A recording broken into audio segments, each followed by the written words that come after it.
sa among community, i-practice na mo ng tinawag o shepherd and sheep relationship. Pananglitan, kung namin na po ka seminarista, pahino na sila sa makasilda. Unya, ang sa seminarista na siya sheep. O ganang sheep, sa maong ganang shepherd, mahimo po siyang shepherd as kung nasa po siya sheep. Mao na akong i-practice. Kalibot. Mga igsoon ko na ni Kristo, karong adlaw sa Ebanghelyo karon, nagpadayan sa labing matahong o makapagpay na kamaturan sa atong pagtuo. That God never gives up on us. He seeks us, finds us, and brings back us home. No matter how far we have strayed, isa na po sa palayo sa Timo.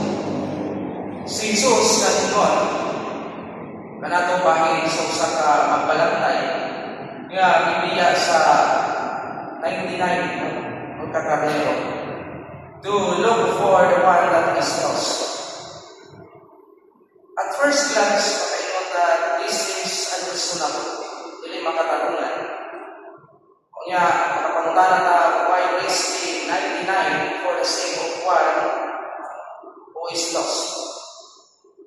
But for Jesus, he is not talking about the economics or risk management, but he is talking about the divine love, ang langit ng lupa.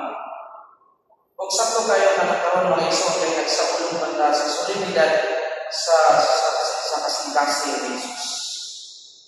Allow that is personal, relentless, and joyful. Monay gugma ni Kristo. Sa maong Ebanghelyo, tulong ka punto ang atong pamalanungan karon. Panahuna, the value of one's soul. Kini nga parol, nagtudlo ka nato na ang matapusan ka nato importante kaayo sa mata sa Diyos. Sa kalibutan, ang usa na mawala sa usa ka katos, mahimong dili importante. But to God, that one is worth everything. You are not just part of the crowd. You are personally known, uniquely loved, and deeply pursued by the Good Shepherd. Maumitaw na magkakatiyan ka, yang iula ang iyang kinabuhi. Because He wants us all back to God. Wala Panginoon si Jesus sa Ebanghelyo, let's wait until the lost one returns. No. Wala na nakita sa maong Ebanghelyo. But He takes the initiative. He searches until He finds. God is not passive in His mercy. He is actively seeking the lost, patiently walking through the wilderness of our choices, our pains, and our sins, just to bring us back. Unang punto, the importance of or the value of one's soul. Kaya ang ikalawang punto, the joy of restoration. Tanawa ang akong buhat. Kung unsa ang buhat sa pagbalantay, makita nila ang karnero. Sa iyang nakablagan ang akong karnero, wala siya maglagot ng ini. Wala niya pinisinuti o ganang makaulami. But instead, ipakita, he rejoices, naglipay siya. He lifts the sheep on his shoulder and celebrates. And Jesus tells us, sa ating Ebanghelyo karon, there is more rejoicing in heaven over one sinner who repents than over 99 who do not need to. This is the heart of the gospel. God's mercy is not reluctant. Dili siya usa ka hukom na magpaabot na adunay buwan apan usa ka kaapahan nga nagtimuha sa pasimpulit. So sa ato ba, repentance is not about groveling in guilt. Kung kabantay ko sa panahon na sa sakramento sa kumpisan, ang pare, magpahinumdog ng pila. Dili niya ka namang pabugatan sa ang maong ka ng umpisan. Aron makakon, aron ipakita ang gugma sa Diyos. Kaya, ang ikatulong punto, a call to imitate the shepherd. Isip mga sumusunod ni Kristo. Dili lang kita sa kakabyano. We are also called to be shepherd. Ang Ebanghelyo na pinunod na natin tanan. Do we have the heart of the good shepherd? Ato na ba tayo susama sa kasing-kasing ni Jesus? Or do we give up on people too easily? Do we look at others with judgment or with compassion? Muna yung mga pangutana na atong mamalagunan. Ang ako ba mga nakasing-kasing susama ng Jesus? Nga, hindi judgmental, ready to ka na listen, and kanabang mag-awag sa mga atong isuon na pagtuo na nawala na. There are many lost things around us. It could be our family, it could be our friends, or even strangers, who have wandered far from the church, from faith or from hope itself. Ano na yung mga tao na nawagan na o maglago? Pinautot na sa ipakita ni Jesus na gugma. Itaw sa atong ipakita ang gugma na susama ka Jesus. Nga dili judgmental.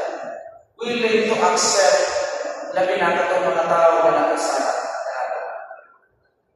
Kunya, sa maong panghita ko, kung sumahan ang atong mahimong para kanila. Dili ba ta magpapabala?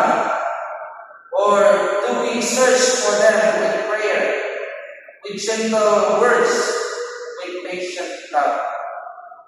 Okay, so God's way is not to write people off, but to write them back in the story. Can we become an instrument of that mercy? Today's gospel is not just a story about a sheep. It is a story about us. We are the lost sheep. And the good shepherd, Jesus Christ, He never stops looking for us every day. If you feel far from God today, remember, my dear friends, He is not far from you. He is searching for you, longing to carry you on His shoulder. All you have to do is stop running and let yourself be happy. And if you are among the 99, rejoice, paglipay kita. Pag ano na tayo, buhaton, tugo, o sa pag-asa na panon. To join the shepherd in seeking the lost, for in doing so, you have shared the joy of heaven. Kaya di mo diha sa atong Ebanghelyo karon, si Jesus nagton, rejoice with me, says the Lord, for I have found my sheep that was lost. Mga igsoon, dako kayo ang akong na akong kung kita na himong instrumento nga mahibalik ang akong mga isuon sa pagtuo. Maglipay ang Ginoo. Kaya diha sa libro ni James, chapter 5, verse 19 to 20, hindi na paninundong na natin tanan. Nga nag-iyon, my brothers and sisters, if one of you should wander from the truth and someone should bring that person back, remember this. Whoever turns a sinner from the error of their way will save them from death and cover over the sin. Mga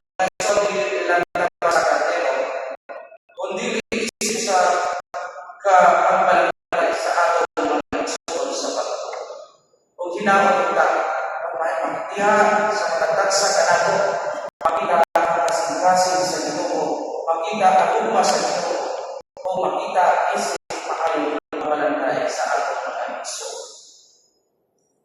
Amen.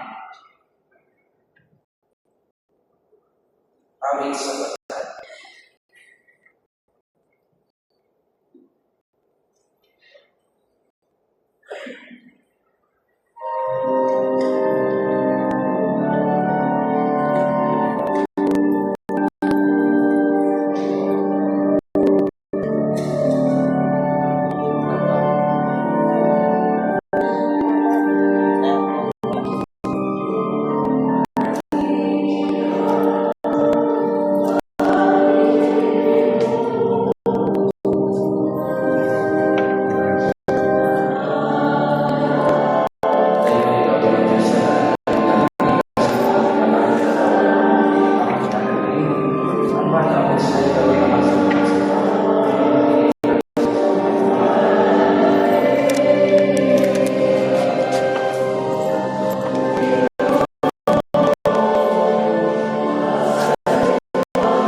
Mga ison, mga lang sa Kristo, tawag sa Diyos na mga magkagapon sa kanan.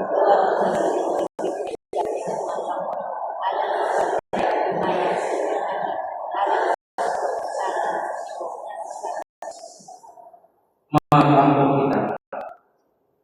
O Ginoo, sa tunga ang kasing-kasing sa Kristo, imong anak. napuno sa mga alangganan. Tungod sa iyong wala ang nasa upang sa paamon sa pinamong natin Kristo among Ginoo. Ang Ginoo maanaakan ninyo. Ibaya ang iyong mga kasing-kasing. Magpasalamat kita sa Ginoo na atong Diyos. Santo samahan Diyos na tunay o pagagabahon sa tanan. Ang ayong matarong ngayon na magpasalamat ng kanunay o sa tanan. Pinakay si Kristo among Ginoo. Isbayo na siya din sa krus. Sa gugma nga katingalaman at pagkamatay siya anak o gikan sa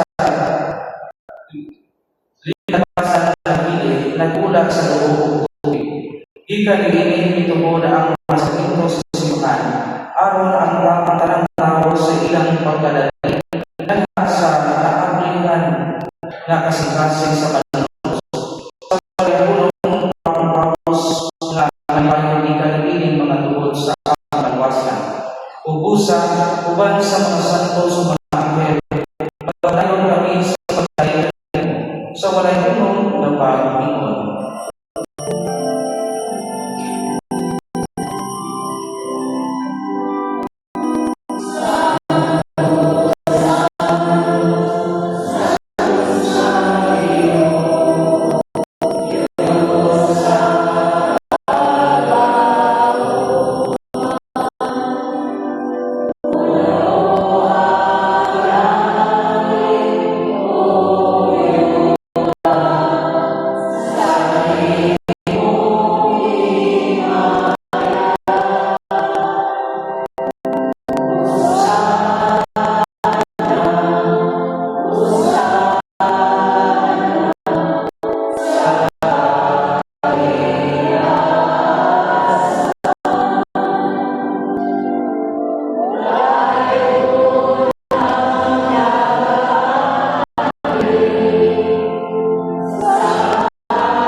Ipadala ng Espiritu ang pagsapusin managasa ang magiging panahon nga nawa sa tugon ni Jesucristo ang Ginoo sa pagkasakit sa iyang kaugalingon ni buhat sa upan ni pasalamat galing ni bigas o pinatangin nato sa iyang mga tinungan o Ginoo. Dawat kini ninyo nga tanan kay kini mao ang lawas na itugyan ala.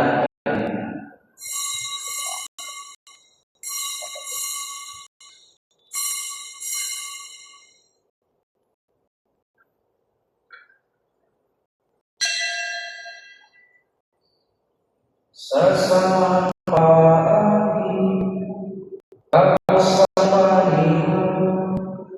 ibuha siya sa taas, ipasalamat kami ng pagsa, ihatangin, ingatan sa iyong mga tinunan o Ginoo.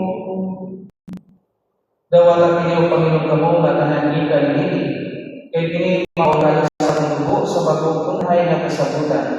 Ang dugo ay wala alang kanina o alang sa tanan ng tao, aron ang salat mapasaylo.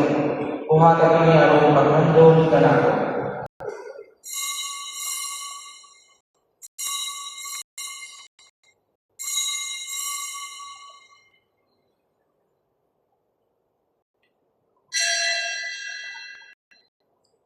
Ini ang misteryo sa pagtutunan.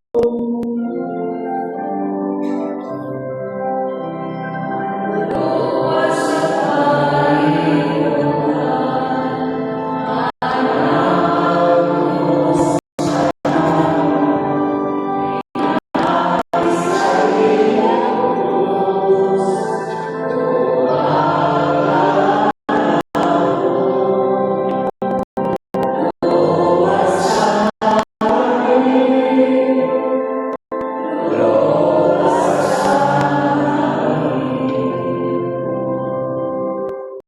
Pagpapandong sa kamay ng pagkabanhaw ni Jesucristo, nagahanap kami kanimo ang ating iba sa pinamugi o kaya sa kalabasan.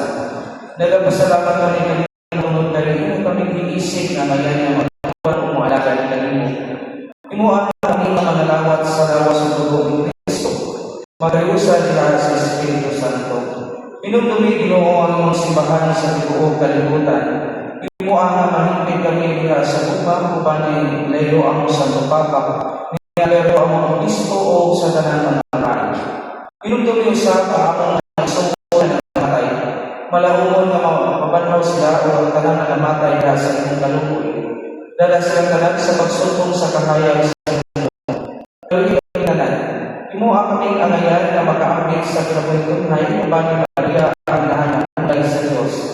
Sa iyamanan na sa Jose, uban sa mga apostoles sa mga santos na nagatumat sa imong kabubutbol, datas sa kahanigan, uban na amo ikaw malaykon o amo ikaw mayayaw, pinaaging sa Kristo imong anak.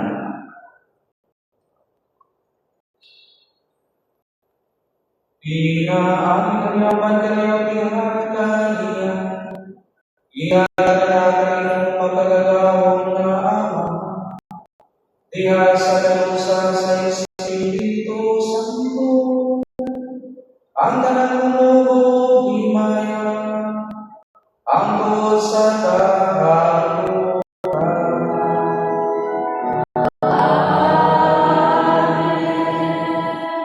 Karon mag-apok kasamahan natin ng libro ng mga pulong na bibigyan sa atin.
Mahayag kami ng Ginoo, ay iwason sa talang nautan. Hatagi kami sa kalinaw ng panahuna. Aron para sa tanuoy, mahilay kami kanunay sa salat.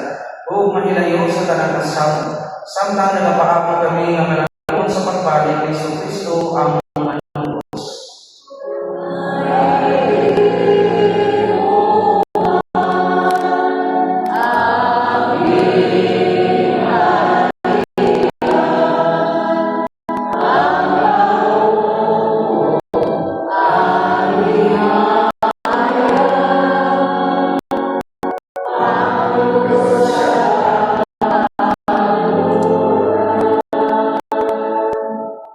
Ginoong Kristo na ginulat sa imong mga apostles, ang kanilang ibigay ko kaninyo, ang kanilang ihatag ko kaninyo.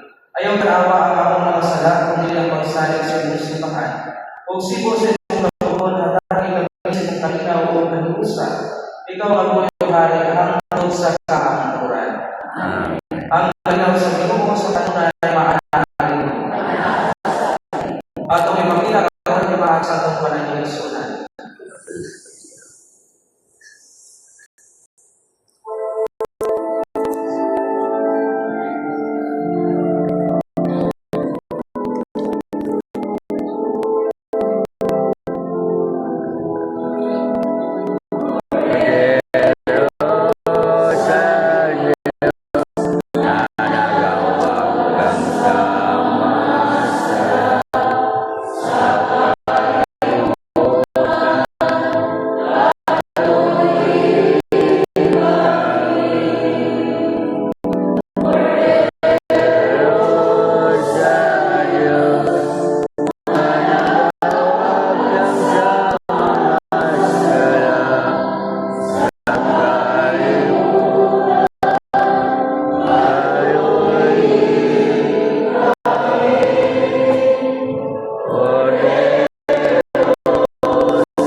Ini mawag kordero sa Diyos na nagawagtang sa mga sala